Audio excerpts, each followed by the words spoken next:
Hello there. Don't know if you remember me. Sir Charles Briggs or Watkins. Who knows? I just wanted to say, I just want to spend a couple of minutes telling you the process that I put to this, which is actually, I'm very, very thankful for having that part. Um, I believe that it was originally cast and somebody didn't do it or somebody didn't want to do it. They changed their minds. I can't remember exactly what I was told, but I saw an advert on Facebook of all places, and I rung the number, and Mike answered, and you know what he's like. It just went on and on and on and on. Didn't get a word in edgeways. So like, okay, look, just shut up, will you? I'll see you at the Nose Ark in Plymouth on Wednesday.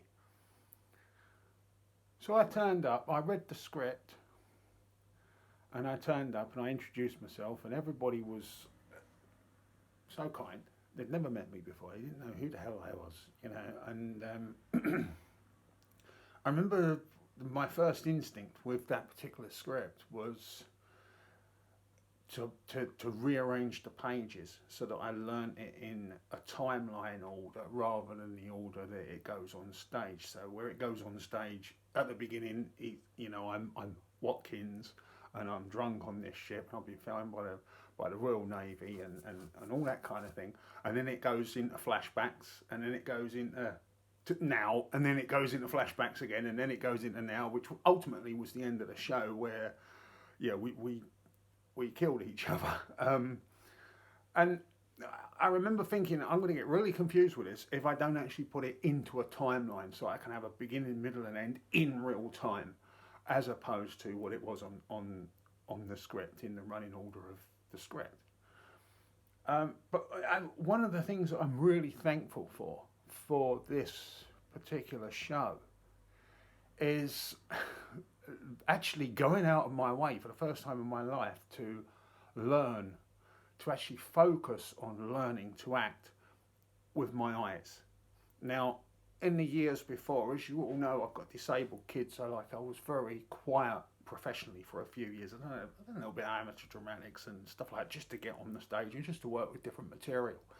But professionally, I've been very quiet. Um, and one of the things that, even working professionally, a lot of the times another actor or actress, actor is generally everybody now. The word actress isn't used that often, not professionally. Um, they'd say to me, I believe your character because it's in your eyes. You act with your eyes. And I know, what the hell does that mean? But I didn't really think about it until probably the second or third rehearsal that we done on the Amazon. We always seem to be focusing on that big scene at the end. You're not well, Mrs. Kyriakos, that's all the brandies you've been knocking back and the barbiturates, whatever that line was. It was that scene that we seem to be doing over and over and over again. And the little bits, which are just important, like the first scene with Armstrong, Victoria, lovely Victoria, doing those scenes, we hardly ever got to do them. And there was one point where I don't know what it was I'd said or what it was I'd done, as in what the actual cue was in the script, but there was this point where somebody at the back, it might have been Mike, it might have been one of the ladies that we had there. And when I say ladies, I mean real ladies, not blokes in a dress, right? I mean real ladies. Somebody said, it might even have been Vince, somebody said to me, Mark, slow that down. I didn't catch it. An audience will not catch it because I was quite, I was putting the rhythm into it. I was trying to find my place in the whole thing so that I balanced out, so that I had a peak and a low, so to speak, like slow and fast, and trying to find that baseline for the whole performance. So in other words, there's a baseline that's like normal Briggs, and then there's the lower bit, which is like when he's being Watkins, so he's deliberately, I don't know, sir, I don't know about that. And then, that high octane, bull at the gate. And whoever it was who said this, I remember looking up and I could see their eyes. I could see this person's eyes, whoever it was. As I say, I can't think who it was. And it was an epiphany, as they call it. And I was thinking, here we go. This is your first chance to see if you can actually get an audience to see what everyone's been saying about your eye contact. Because if I can see your eyes at the back of the theatre, the pub, with that horrible rising smell of spilt beer and urine, it wasn't the nicest theatre in the world, but it was okay.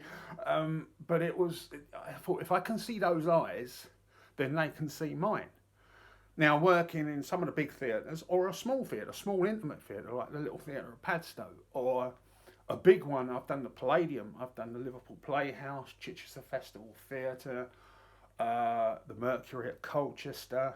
I've done some big theatres.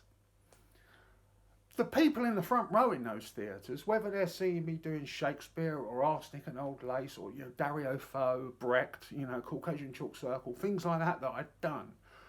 It was only the people in the front row that were going to see my eyes. And if it's true what everyone's saying about how I act with my eyes, that was important to me, because I had this realisation. I can see the whites of your eyes. You're talking to me. You're saying, "Oh, slow this down," or "Speed this up," and then every time maybe somebody would call out to Carly, or they'd call out to John, or they'd call out to Judy, and just say something. "Oh, sit back a little bit," or "Don't forget to drink that," whatever. I'd look up, and all the time, even in ambient light, in normal daylight, I could see eyes. And that's when I really started to focus on mirrors. I started to focus on punctuating certain things I'm saying with eye contact, so that the people on the stage, like whether that's John or Carly or Phil, they can actually see what I'm saying, and hopefully they're picking up what I've been told for years about acting with my eyes. But the point was, I could do that to an audience, knowing that the people in the back were getting the same experience as the people at the front. And that was, to this day, it's something I'm really, really grateful for, because I've never had that opportunity before. I'd never had that opportunity to realise it before. I'm very much an actor who, I don't get a block of pages and learn my lines and then start learning the performance. I read the pages over and over and over again, so I'm familiar with the whole thing. And you might remember, those of you who were there with the rehearsals, you might remember for the first few, we were meeting once a week. In the first few weeks, the first maybe 6 or 7 weeks, in other words, 6 or 7 rehearsals, I had the block of pages all the time. And that was because I wasn't 100% sure of my lines, because I hadn't really started learning them. I was learning the whole thing, so I knew exactly where everything was. And that's sort of how I work. That's always been how I work. I learn the whole thing. Maybe not word for word, but I know exactly what someone's saying next, and somebody else is saying this, and then bang, I've got to say something. And 90% of acting, for me, is listening. And that's because I learn the whole thing. And the amount of times I've worked with actors who literally just learn their lines. So they learn their lines and they learn a cue word. So the word might be, "Okay, what are you going to say about that?" And their line might be, "It's none of your goddamn business." All they've learned is about that. They've read it and then that's it. And these people, you can spot them a mile off, because even through loads of rehearsals, you can see them waiting to say their line, and that's what I strive to avoid as a performer, which is why I had the pages, and I'm following the pages as somebody's talking, and I'm going and I'm listening to it, and it's all these different things going on at the time, and then boom, in I come. Not because it's on the page, but because I know it's the right place to do it, and I know it's natural to do it. And I found that With the Amazon in particular, the dialogue was, some of it was really fast and some of it was quite slow. And some of it had to be slow because I personally felt that a character had to think. The character had to think. The character had to listen, you know, and it was kind of like a syncopation. It's learning something by repetition and by, you know, just getting it in there, getting it all in there. The essence of a story. What's the beginning? What's the middle? What's the end? Which is what happened with the Amazon. The end was the beginning, and the beginning was the middle, and the end was the, you know, it was all in on a timeline. It was all jumbled up. So that's why when I first got it, I rearranged it and I learned it in timeline order. That said, I put that first scene on the stage with Vicky about 2 or 3 weeks before we were due to do it. I was told, look, you know, I can't remember, it was too long or it was too, there was stuff in it was unnecessary or something like that, so it was going to be changed. At that point, I thought to myself, okay, put that away. Just forget it. It doesn't exist. Just deal with it when it comes, when it's finished. Because the worst thing was I already knew it and I now had to forget it. And that's the worst thing about 9 times out of 10 when you've got a script, it's set in stone, especially if you're doing something like Shakespeare or something that's been published. It's set in stone. When you're getting something like with a film I'm doing now, you know, there's been times I've been doing the Battle of Lucy Sands and I've learnt it word for word. I know exactly what I'm doing. I know exactly what somebody else is doing. I get to the set and Steve Baldwin will turn around and say, oh, so-and-so ain't here, so I've had to slightly rearrange it and rewrite it. And I've got somebody else, so his name's changed. His name's not such and such now, it's such and such. So you've got to change that line. And actually forgetting something you already know and you've practiced it to a mirror. You've practiced it in the case of working on a film with Lucy. I've practiced it with eyeline. You know, the people that I know how tall they are and all that kind of thing. And I'm sort of marking that on a wall. You know, I'm putting a bit of masking tape on the wall and saying, right, that's Tamsin's eyes. That's Leah's eyes. That's, you know, Lino's eyes or, you know, whoever. And I'm learning the scene naturally talking to them, to a mirror or to a wall or wherever I've got this tape. So I'm actually working on my posture. I'm working on this. I'm working on that. And when it comes to a point where you know something so well, you start to stumble over it if it gets changed. So with the Amazon, once I knew that scene was being rewritten, I literally tore it up. I literally tore it up into shreds and thought, like, that will stop me having a look at it. If they turn around to me in 2 weeks and say, you know what, we're keeping it as it was, I'll say, well, okay, can you print it out for me again? Because I've spent the last 2 weeks trying to forget it, but I'll still know it well enough to pick it back up again. No two process is the same. With any script, you know, you'll find, for argument's sake, with learning lines, some will go in and bang, they're there. Others, there's a bit more to it. You see actors, if you go to the theatre and you watch actors working with rehearsals and things like that, you see actors with highlighted pages. I do the reverse. I actually highlight other people's lines so that my lines, my character, is plain white. You know, on typed, it's just the type. Because the reason being is those lines still pop out off the page just as much as they would do if they're highlighted, because they are different. But that gives me the option of saying, right, if I've highlighted everybody else's lines in, let's say like a fluorescent yellow or a pink, I'll take a blue pen, and when I come to my lines and I'm working with it, and I'm working, when I find those certain words that are really important to get out in a certain way or to punctuate something or pronunciation, even if it's a word that I'm having trouble with pronunciation, I highlight it, I highlight that word or that sentence in a cue, and then that helps me to remember a focus on that bit when I'm learning, not so much learning the line, but learning how to perform it. And I've got to say, even years later, I mean, we're talking, this was like 3 or 4, I don't know, 2016. It's several years later. I really enjoyed doing the Amazon.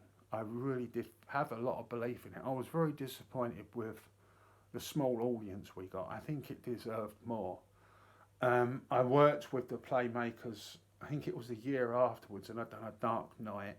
and another. A Dark Knight was okay, but Another Dark Knight was so bad, right? It was so bad. It was like I could imagine people in the theatre were probably chewing the back of the seat in front of them. It was that bad, and there wasn't a lot I could do with it. And it turns out, I don't know. It turns out that it was written by half a dozen different people, then glued together, so it didn't have the same rhythm all the way through. It didn't have a start, middle, and end. It was kind of a bit messy. A Dark Knight was fine, but Another Dark Knight, it was so bad. They gave John a part. I don't know if any of you all know this or remember, but they gave John a part in it. He was playing the inspector. Roger played him in the end. The man, the old boy. He was playing that part, and it was that bad.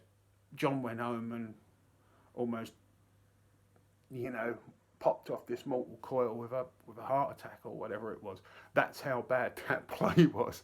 I mean, I can joke about that now, and I've said this joke to John, and he's had a laugh with it. And it was that bad. Yeah, I tried to kill myself or whatever it was, but that did not compare to the Amazon. It did not compare to the Amazon. The Amazon was beautifully written, albeit it was changed here and there, which is fine. Once you've got something on paper, you don't know what that's going to be like. Even if you sit there and read it out loud, which as a writer you should really get in the habit of doing. Read something out loud. But when it gets changed for a good reason. And I think as a whole, the whole thing worked, and it was a privilege to work with that cast. I mean, Carly, Victoria, Rob, John, Judy, Phil. There were 7 of us all together.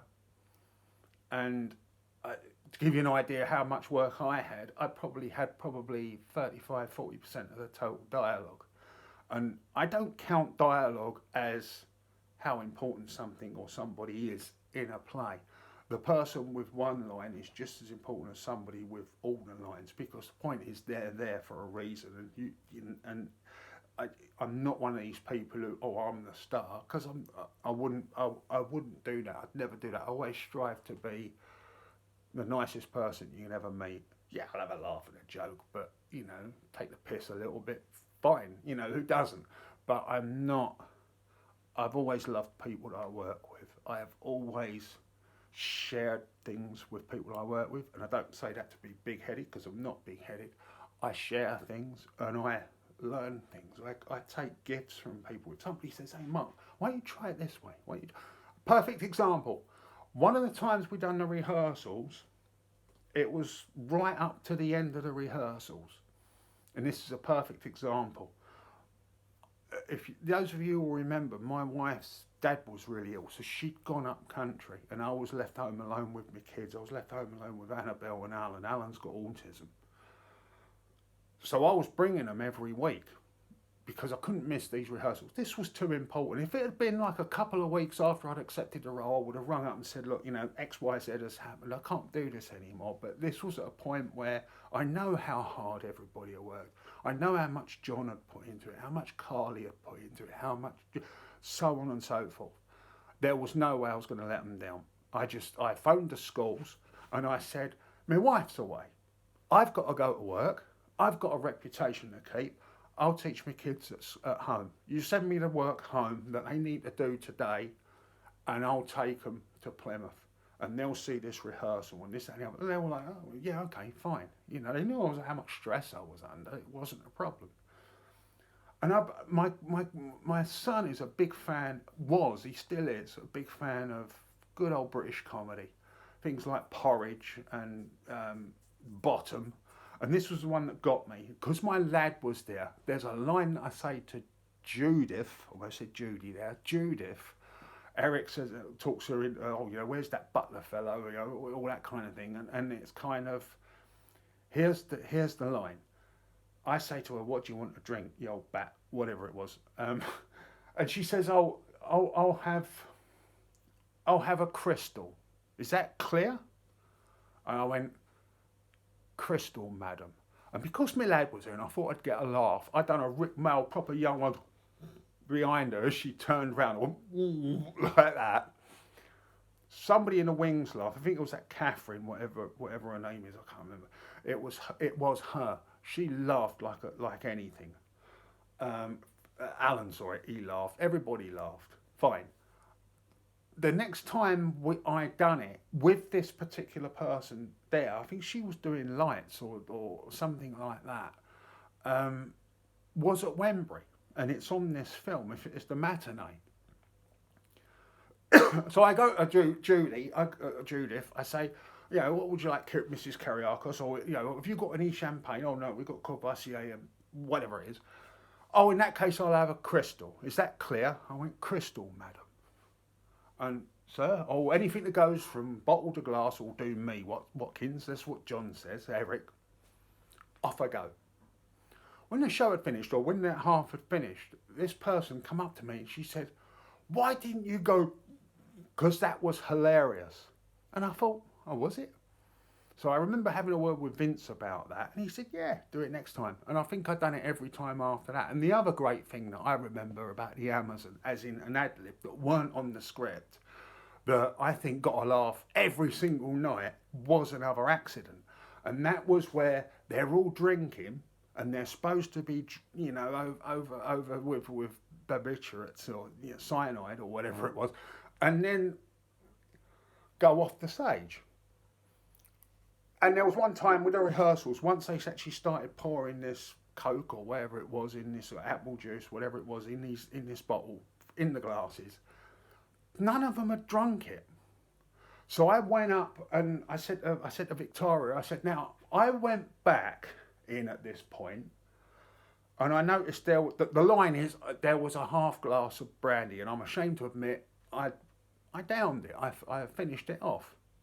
But there was these four glasses, and they were all more or less full, albeit not with brandy, but they were all full, nigh on full. And I said, there was half a glass of brandy. There was half a glass of, because nobody's been drinking their bloody brandy, and you're supposed to be drunk, like yelling backstage, where they've all gone off. And I finished it off, and everyone that was sitting in the room was howling with laughter. So we ended up doing it. Obviously, I didn't do that. Oh, you're supposed to drink it. How can you be drugged if you ain't drunk it? Which was the point I was making. But on the other occasions when we actually performed it, those glasses were on the table. They weren't full. They had been drinking them. But if there was more than one or two that had some in, I'd say I saw half a glass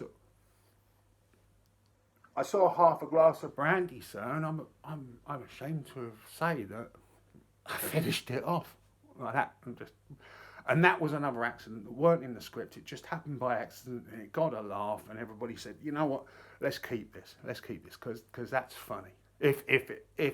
If the glasses are there and they've all got something in it, Mark, make sure you make a point of saying there's something in all of them, because it was a good laugh.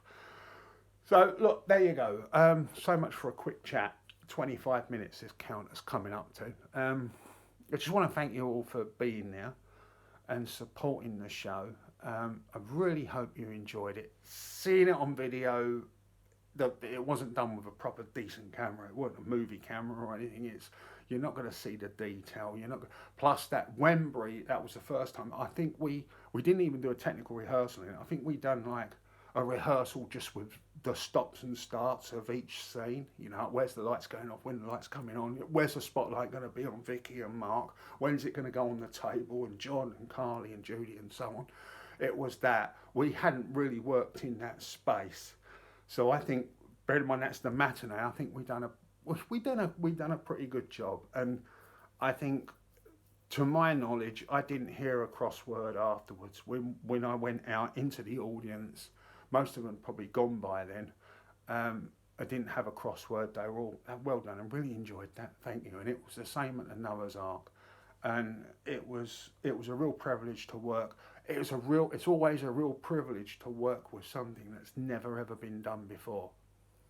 You think about Dario Fo or Brecht or Tennessee Williams, all these things that I've done before and other performers have done.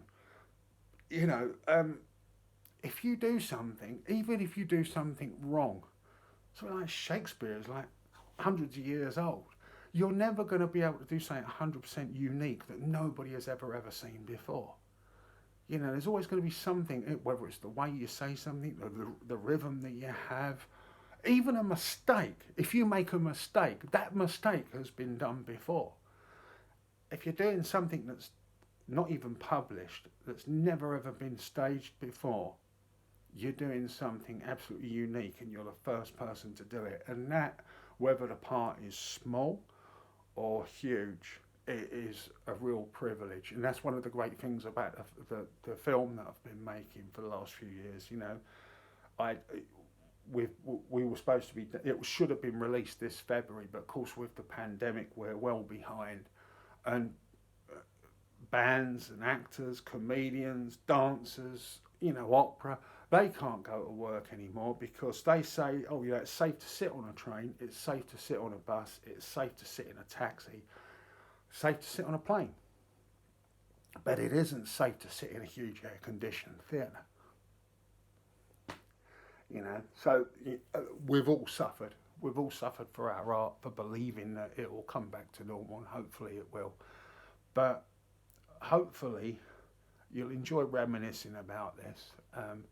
You'll take on board what I've said about my experience with it and how proud I am of it. It might not show in the performance because it's a relatively small stage. There wasn't a lot we could do on a small stage. But it was all very much, it was, the tempo was pretty spot on. And the whole thing, it snowballs and then it stops and then it snowballs and it stops and it's just a shame we didn't have the audience. We deserved a big audience, not only for the cast and you know all the work that we've done, but all due respect to Pete, to the writing and all that hard work, all that thought. Mary Celeste, that little twist. The Mary Celeste was called the Amazon. I didn't know that. I don't suppose there's many people that did.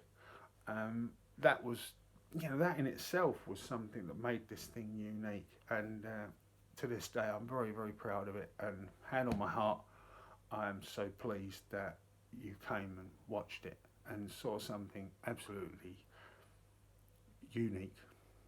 And I'm very proud of it to this day. Um, you take care of yourselves and stay safe, behave yourselves,